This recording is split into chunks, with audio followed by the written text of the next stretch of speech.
Toe drain, elbow replacement. Got the glue, elbow. You need toe drain. Pop that guy right out, heated it up. A lot of people like to cut, but that always leaves less room to play with. So I just used the heat gun and got that guy out of there. Now to install the new elbow. First, gotta dry up the old area.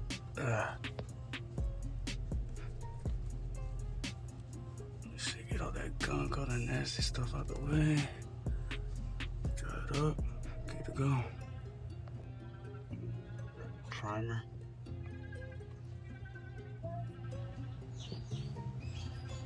I ended up priming inside instead of the outside first, but prime the outside, then the cement inside. Now time to apply the cement.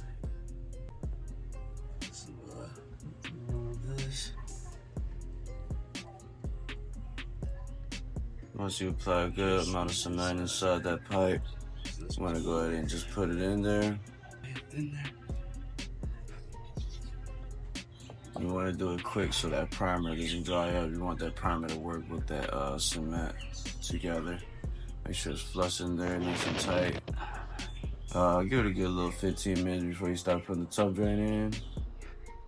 And the tub drain, that's it right there. Just make sure you stick it down there. Make sure the gasket is flushed all the way at the top. And that's the tool right there that you use to tighten up that the tub drain. So I like to hand tighten it first. Put it right there and make sure it's in the thread correctly, and then just go ahead, start tightening it up, handheld. And then you can use either adjustable wrenches or channel locks. I prefer adjustable wrenches. I just didn't have mine on me that day, so I continued on with using my channel locks, which has the same purpose, same end goal, but it's all about a preference.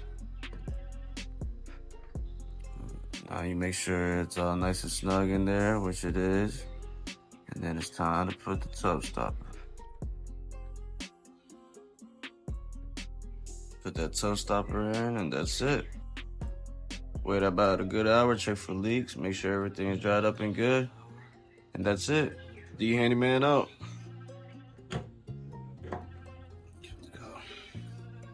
And these are the before pictures of before I cut up the ceiling and got in there to fix the leak, but man, it was bad.